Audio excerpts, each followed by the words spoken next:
નમસ્કાર દર્શક મિત્રો, હું છું પરમાર અનિશા. તમે જોઈ રહ્યા છો લોકસામના ન્યૂઝ. તો જોઈએ આજના સમાચાર. લીલિયાથી અમારા રિપોર્ટર દીપક ભટ્ટ સાથે. સાવરકુંડલાના ધારાસભ્ય મહેશભાઈ કસવાલા દ્વારા વિધાનસભાના પ્રવાસ દરમિયાન ખેડૂતોની રજૂઆતોને સરકાર સમક્ષ રજૂ કરતા શું કહી રહ્યા છે મહેશભાઈ કસવાલા?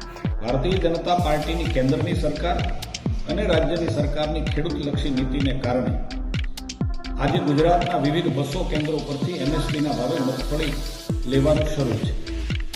જ્યારે ખેડૂતો પાસે જઈએ છીએ, સંવાદ કરીએ છીએ, ત્યારે ખેડૂત ખૂબ સંતોષ પણ વ્યક્ત કરે છે, રાજ્ય અને કેન્દ્ર સરકારનો આભાર પણ માને છે.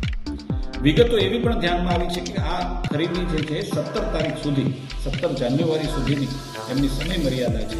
પરંતુ કેટલાક સંજોગોમાં કમોસમી વરસાદને કારણે, ગોડાઉનનું મેપિંગ સમયસર ન થવાને કારણે અથવા તો પરિવહન વ્યવસ્થામાં ક્યાંક વિલંબ થવાને કારણે ખેડૂતોની મગફળી એ 100% સમય મર્યાદામાં ન ખરીદાઈ શકે તેવા સંજોગો જ્યારે ઊભા થયા છે, ત્યારે હું રાજ્ય સરકારને વિનંતી કરું છું કે આ સમય મર્યાદામાં વધારો કરે, જેના કારણે 100% રજીસ્ટર થયેલા ખેડૂતોની મગફળી રાજ્ય સરકાર ટેકાના ભાવે ખરીદી છે.